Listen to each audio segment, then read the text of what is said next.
പ്യാരെ ബച്ചോ നമസ്കാർ. കഴിഞ്ഞ ക്ലാസ്സിൽ നമ്മൾ പഠിച്ചത് പുൽ ബനീഥി എന്ന കവിതയുടെ 2 സ്റ്റാൻസയാണ് പഠിച്ചത്. അതിൽ നിന്ന് ഞാൻ 2 ചോദ്യം നിങ്ങൾക്ക് തന്നിരുന്നു.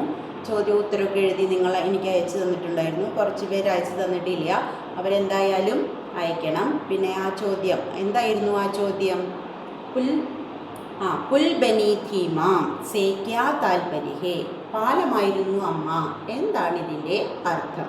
നിങ്ങൾക്കറിയാം, പുൽ ദോ കിനാരോം കോ ആപ്പസ് മേ ജോഡ്താ ഹേ, പാലം 2 തീരങ്ങളെ തമ്മിൽ യോജിപ്പിക്കുന്നു. ഉസി തര, അതുപോലെ മാം ഘർ കെ ഹർ സദസ്യോം കോ ജോഡ്നെ വാലി കടി ഹേ, അതുപോലെ തന്നെ അമ്മയും വീട്ടിലെ എല്ലാ അംഗങ്ങളെയും ഒരുമിച്ച് നിർത്തുന്ന, ചേർത്ത് നിർത്തുന്ന ഒരു കണ്ണിയാണ് എന്നാണ് ഇതിൽ നിന്നും മനസ്സിലായത്. അത് നിങ്ങൾ പഠിച്ചു. പിന്നെ അടുത്ത ചോദ്യം ഇതായിരുന്നു, ബൂഠാ രഹി ഹേ മാ ഇസ്കാ ആശയ് ക്യാ ഹേ, അമ്മ വയസ്സായിക്കൊണ്ടിരിക്കുന്നു, അമ്മ വൃദ്ധയായിക്കൊണ്ടിരിക്കുന്നു. ഇസ്കാ മത്ലബ് ക്യാ ഹേ, എന്തായിരുന്നു ഇതിൻ്റെ അർത്ഥം? മാം ശാരീരിക് ഓർ മാനസിക് രൂപ് സേ കംസോർ ഹോനെ ലഗി, അമ്മ ശാരീരികമായും മാനസികമായും എന്താവാൻ തുടങ്ങി? ദുർബലയാകാൻ തുടങ്ങി. ഇതിൻ്റെ ഇസ്കാ കാരൺ ക്യാ ഹോഗ, എന്തായിരിക്കാം ഇതിൻ്റെ കാരണം?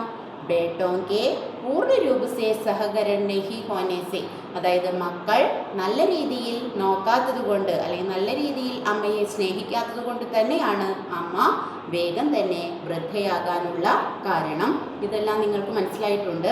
അപ്പോൾ നമുക്ക് ഇനി അടുത്ത ഭാഗത്തിലേക്ക് പോകാം. All of you look, take your text book and देखो 3rd पैराग्राफ। माँ के बार बार कहने को हम मानकर चलते रहे, उसके बूढ़े होने की आदत और अपनी हर आवाज़ में धीरे धीरे टूटती रही माँ के बार बार कहने को हम मानकर चलते रहे, उसके बूढ़े होने की आदत और अपनी हर आवाज़ में धीरे धीरे टूटती रही माँ के बार बार कहने को, അമ്മ പല പ്രാവശ്യം പറഞ്ഞപ്പോൾ ഹം മാൻകർ ചൽത്തേ രഹേ, ഞങ്ങൾക്ക് മനസ്സിലായി, ഞങ്ങളത് അംഗീകരിച്ചു. അതായത് വയസ്സായ ആളുകൾ ചിലപ്പോൾ പറഞ്ഞത് തന്നെ പറയുകയും അങ്ങനെ ഒരു ശീലം അവർക്കുണ്ടാവും. അപ്പോൾ ഇതൊക്കെ അമ്മയുടെ ഈ ശീലത്തിൽ, അമ്മയുടെ സ്വഭാവത്തിൽ വന്ന ഈ മാറ്റം ഞങ്ങൾക്ക് മനസ്സിലായി. എന്താണ് ഞങ്ങൾക്ക് മനസ്സിലായത്? മാ ബൂഠാ രഹി ഹേ, അമ്മ വൃദ്ധയായിക്കൊണ്ടിരിക്കുന്നു. ഉസ്കെ ബൂഠേ ഹോനെ കി ആദത്, അതായത് വയസ്സായവർക്കുള്ള ഓരോരോ സ്വഭാവങ്ങൾ അമ്മയിൽ കാണാൻ തുടങ്ങി. ഓർ അപ്നി ഹർ ആവാസ് മേം, അമ്മയുടെ ഓരോ വാക്കിലും ഓരോ ശബ്ദത്തിലും ധീരെ ധീരെ ടൂട്ടി രഹീമ, അമ്മയുടെ ശബ്ദവും വാക്കും എല്ലാം ദുർബലമായിക്കൊണ്ടിരുന്നു. അതായത് ഈ സ്റ്റാൻസയിൽ പറയുന്നത്, അമ്മയുടെ ഓരോ പ്രവൃത്തിയിൽ നിന്നും, അമ്മയുടെ ഓരോ സ്വഭാവത്തിൽ നിന്നും ഞങ്ങൾക്ക് മനസ്സിലായി അമ്മ വൃദ്ധയായിക്കൊണ്ടിരിക്കുന്നു. മനസ്സിലായല്ലോ? ദെൻ നെക്സ്റ്റ് സ്റ്റാൻസ, हाथों हाथ रहती माँ एक दिन हमारे कंधों में आ गई, धीरे धीरे महसूस करने लगे हम अपने वृषभ कंधों में माँ का भारी होना. हाथों हाथ रहती माँ, हाथों हाथ रहना मीन्स संभाल रखना, അതായത് എല്ലാവരെയും നിയന്ത്രിച്ചു കൊണ്ടിരുന്ന അമ്മ एक दिन हमारे कंधों में आ गई. एक दिन क्या हुआ? എല്ലാവരെയും നിയന്ത്രിച്ചിരുന്ന അമ്മ ഒരു ദിവസം ഞങ്ങളുടെ ചുമലിലായി. കന്ധോമേം ആന, ഇസ്കാ മത്ലബ് ക്യാ ഹേ? നാം അവരുടെ ഉത്തരവാദിത്വത്തിലായി. ദായിത്വ ഹോന, അവരുടെ, അതായത് എല്ലാവരെയും നിയന്ത്രിച്ച് മക്കളെ എല്ലാവരെയും നോക്കി യോജിപ്പിച്ചു കൊണ്ടുപോയിരുന്ന അമ്മ വയസ്സായപ്പോൾ, അതായത് വയസ്സാവാൻ തുടങ്ങിയപ്പോൾ എന്ത് സംഭവിച്ചു? ആ അമ്മ ഞങ്ങളുടെ ചുമലിലായി, ഞങ്ങളുടെ ഉത്തരവാദിത്വത്തിലായി.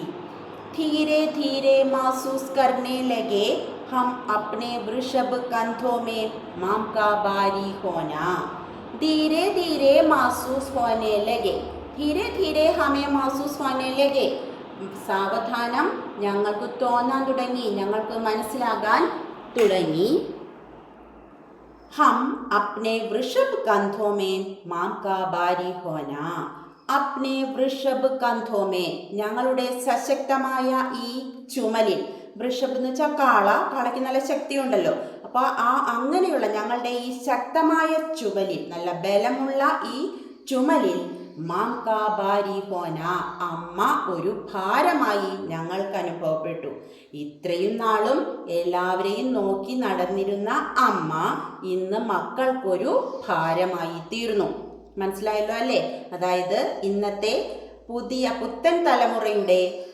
പുത്തൻ തലമുറ അച്ഛനമ്മമാരോടുള്ള അവരുടെ ആ സമീപനത്തെയാണ് നരേന്ദ്ര പുണ്ഡരീക് വളരെ രസകരമായി അല്ലെങ്കിൽ വളരെ വ്യക്തമായി നമ്മളുടെ മുന്നിൽ വർണ്ണിച്ചിരിക്കുന്നത്. ഒന്നുകൂടി വായിക്കാം. ഏതെങ്കിലും മനസ്സിലാവാത്തതുണ്ടെങ്കിൽ ചോദിക്കണം. ഹാത്തോം ഹാത്ത് രഹത്തി മാം. ഹാത്തോം ഹാത്ത് രഹ്ന മീൻസ് സംഭാലന, നിയന്ത്രിക്കുക. എല്ലാവരെയും നിയന്ത്രിച്ചിരുന്ന അമ്മ ഏക് ദിൻ, ഒരു ദിവസം ഹമാരെ കന്ധോമേ ആ ഗയി, ഞങ്ങളുടെ ചുമലിലായി, ഞങ്ങളുടെ ഉത്തരവാദിത്വത്തിലായി. അതായത് അമ്മയെ നോക്കാനുള്ള ഉത്തരവാദിത്വം ആർക്കായി? മക്കൾക്കായി. ധീരെ ധീരെ മഹസൂസ് കർണേ ലഗേ, ധീരെ ധീരെ ഹോനെ ലഗേ. അതായത് മക്കൾക്ക് മെല്ലെ മെല്ലെ സാവധാനം തോന്നി തുടങ്ങി. ക്യാ മഹസൂസ് ഹോനെ ലഗേ, എന്തു മനസ്സിലായി? അപ്നെ വൃഷഭ് കന്ധോമേ, തങ്ങളുടെ ഈ സശക്തമായ ചുമലിൽ, ഈ ശക്തിയുള്ള ഈ ചുമലിൽ അമ്മ മാം കാ ഭാരി ഹോന, അമ്മ ഒരു ഭാരമായി അവർക്ക് അനുഭവപ്പെട്ടു. അതായത് മക്കൾക്ക് അമ്മയെ നോക്കാൻ വലിയ ഇഷ്ടമൊന്നും ഇല്ലാതായി. അങ്ങനെയാണല്ലോ വൃദ്ധാശ്രമത്തിലൊക്കെ കൊണ്ടുവന്നാക്കുന്നത്. Okay, then last stanza. ജബ് തക് ജീവിത് രഹി മാം हम बदलते रहे अपने कंधे, माम आखिर माम ही तो है, बार बार हमें कंधे बदलते देख हमारे कंधों से उतर गई माम, और माम के कंधों से उतरते ही उतर गए हमारे कंधे. जब तक जीवित रही മാം ജബ് തക് ജീവിത് രഹി, അമ്മ എപ്പോൾ വരെ ജീവിച്ചിരുന്നുവോ അത്രയും നാൾ ഹം ബദൽത്തെ രഹേ അപ്നെ കന്ധേ, ഹം ബദൽത്തെ രഹേ, ഞങ്ങൾ മാറ്റിക്കൊണ്ടിരുന്നു. എന്ത്? അപ്നെ കന്ധേ, ഞങ്ങളുടെ ചുമലുകൾ മാറ്റിക്കൊണ്ടിരുന്നു എന്ന് പറഞ്ഞാൽ ഞങ്ങൾ ഞങ്ങളുടെ ഉത്തരവാദിത്വം ഇങ്ങനെ മാറ്റിക്കൊണ്ടിരുന്നു. അതായത് കുറച്ച് 2-3 മക്കളൊക്കെ ഉണ്ടെങ്കിൽ അമ്മയെ നോക്കുന്ന ഉത്തരവാദിത്വം ഒരാൾ തന്നെ ഏറ്റെടുക്കാതെ ഓരോരുത്തർക്കായി പങ്കുവെച്ചു കൊടുക്കാൻ തുടങ്ങി. തൻ്റെ ഉത്തരവാദിത്വത്തിൽ നിന്നും ഓരോരുത്തരും ഒഴിഞ്ഞു മാറാൻ തുടങ്ങി. മാം ആഖിർ മാം ഹി തോ ഹേ, മാം ആഖിർ മാം ഹി തോ ഹേ, അമ്മ എപ്പോഴും അമ്മ തന്നെയാണ്. ഇസ്കാ മത്ലബ് ക്യാ ഹേ, എന്താണ് ഇതിൻ്റെ അർത്ഥം? അതായത് മാം സദൈവ്, ഹമേശ, എല്ലായ്പ്പോഴും ബച്ചോं की खुशी चाहती है, മക്കളുടെ സുഖം അല്ലെങ്കിൽ മക്കളുടെ സന്തോഷമാണ് എപ്പോഴും ആരാഗ്രഹിക്കുന്നത്? അമ്മ ആഗ്രഹിക്കുന്നത്. അമ്മയ്ക്ക് എപ്പോഴും മക്കൾ സുഖമായിരിക്കണം, അവർ സന്തോഷത്തോടെ ഇരിക്കണം എന്നാണ് ആഗ്രഹം. അതുപോലെ തന്നെ ഉനേൻ ദുഃഖ പൗഞ്ചാന, അവർക്ക് ദുഃഖം ഉണ്ടാകുക അല്ലെങ്കിൽ അവർക്ക് കഷ്ടം കൊടുക്കുക എന്നുള്ളത് നെഹി ചാത്തേഹി, അവർ ഒരിക്കലും ആഗ്രഹിക്കില്ല. അമ്മമാരുടെ ഇഷ്ടം എപ്പോഴും മക്കൾ നന്നായി ജീവിക്കണമെന്നാണ്. അവർക്കൊരു കഷ്ടവും ഉണ്ടാകാൻ പാടില്ല. അതാണ് നമ്മൾ പാഠഭാഗത്തിന്റെ ആദ്യ ഭാഗത്ത് കണ്ടത്. വൃദ്ധാശ്രമസേ ആയി ഏക് ചിട്ടി, വൃദ്ധാശ്രമത്തിൽ നിന്നും ഒരു എഴുത്തു വന്നു. മാംകി ചിട്ടിയായി, അമ്മയുടെ എഴുത്തു വന്നു. അതിലെ വിശേഷം എന്തായിരുന്നു? കൈസേ ഹോ ബേട്ട, എങ്ങനെയുണ്ട് മോനെ, മോന് സുഖമല്ലേ? വൃദ്ധാശ്രമത്തിൽ കൊണ്ടുവന്നാക്കിയ അമ്മയ്ക്ക് മക്കളുടെ വിശേഷം അന്വേഷിക്കേണ്ട വല്ല കാര്യമുണ്ടോ? ഒരു കാര്യവുമില്ല. പക്ഷേ എന്നാലും അമ്മമാരുടെ മനസ്സ് അങ്ങനെയാണ്. എങ്ങനെയാണ്? മക്കൾ എപ്പോഴും സുഖത്തോടെയും സന്തോഷത്തോടെയും ജീവിക്കണം, അവർക്കൊരിക്കലും ഒരു കഷ്ടം ഉണ്ടാകാൻ പാടില്ല എന്നായിരിക്കും അവരുടെ എപ്പോഴും ഉള്ള പ്രാർത്ഥന. അതാണ് ഈ വരി. മാം ആഖിർ മാം ഹി തോ ഹേ, അമ്മ എപ്പോഴും അമ്മ തന്നെയാണ്. അപ്പൊ അമ്മയ്ക്ക് മനസ്സിലായി. എന്താണ് മനസ്സിലായത്? താൻ ഒരു ഭാരമാകുകയാണ് മക്കൾക്ക്. അതുകൊണ്ടാണ് മക്കൾ തൻ്റെ ഉത്തരവാദിത്വം ഇങ്ങനെ മാറ്റിക്കൊണ്ടിരിക്കുന്നത്. അപ്പൊ അമ്മ എന്ത് മനസ്സിലാക്കും? ഞാൻ എന്തായാലും ഇവരിൽ നിന്നും ഒഴിഞ്ഞു പോകണം, ഞാൻ പോയാലേ ഇവർക്ക് സുഖവും സന്തോഷവും കിട്ടൂ എന്ന് അമ്മ മനസ്സിൽ ഉറപ്പിക്കുന്നു. बार बार हमें कंधे बदलते देख हमारे कंधों से उतर गई माँ. ബാർ ബാർ ഹമേ കന്ധേ ബദൽത്തേ ദേഖ്. ഇങ്ങനെ തൻ്റെ ഉത്തരവാദിത്വം ഇങ്ങനെ മാറ്റിക്കൊണ്ടിരിക്കുന്നത് കണ്ടപ്പോൾ, മക്കൾ തൻ്റെ ഉത്തരവാദിത്വം ഇങ്ങനെ മാറ്റിക്കൊണ്ടിരിക്കുന്നത് കണ്ടപ്പോൾ, മാം ഉത്തർ ഗയി, അമ്മ ഹമാരെ കന്ധോം സെ, ഞങ്ങളുടെ ചുമനിൽ നിന്നും ഇറങ്ങിപ്പോയി. കന്ധോം സെ ഉത്തർ ജാന, ഇസ്കാ മത്ലബ് ക്യാ ഹേ ഉത്തർ ഗയി? ഉത്തർ ഗയി മീൻസ് മർ ഗയി. അങ്ങനെ അവസാനം അമ്മ മരണത്തിലേക്ക് പോയി. ഓർ മാം കെ കന്ധോം സെ ഉത്തർത്തേ ഹി, അങ്ങനെ അമ്മ ഇവരുടെ ചുമലിൽ നിന്നും ഒഴിഞ്ഞു പോയപ്പോൾ ഉത്തർ ഗയേ ഹമാരെ കന്ധേ, അപ്പോൾ ഞങ്ങൾ എന്തായി? ഉത്തർ ഗയേ ഹമാരെ കന്ധേ, ഇസ്കാ മത്ലബ് ക്യാ ഹേ? ഹം ബേസഹാരെ ഹോ ഗയേ, ഞങ്ങൾ ആരുമില്ലാത്തവരായി മാറി. അതായത് അമ്മ ജീവിച്ചിരുന്നപ്പോൾ അമ്മയുടെ മഹത്വം അവർക്ക് മനസ്സിലാക്കാൻ കഴിഞ്ഞില്ല. അങ്ങനെ അമ്മ മരിച്ചു കഴിഞ്ഞപ്പോഴാണ് ഇവർക്ക് എന്തു മനസ്സിലായത്? തങ്ങൾ അനാഥരായി എന്ന ബോധം മക്കൾക്ക് ഉണ്ടായത്. മനസ്സിലായോ? അതായത് ഇന്നത്തെ സമകാലിക കവിതയിൽ ഏറ്റവും മുഖ്യമായ കവിത തന്നെയാണ് നമ്മുടെ നരേന്ദ്ര പുണ്ടരീക് എഴുതിയിട്ടുള്ളത്. ഞാൻ ഒരു പ്രാവശ്യം കൂടി വായിക്കാം.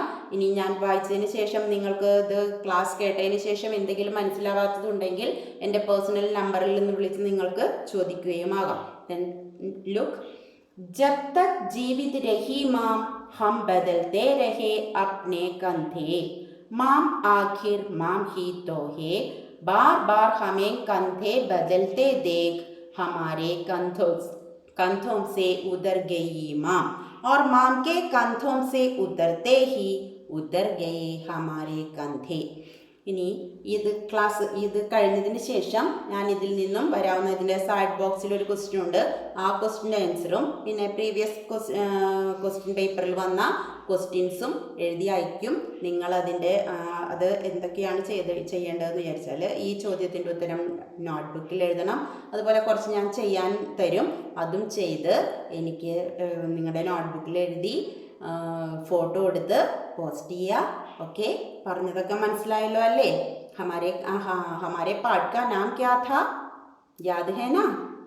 हाँ, पुल बनी थी माँ. किस विधा की रचना है? कविता. कवि कौन है? Narendra Pundarik. Okay, thank you.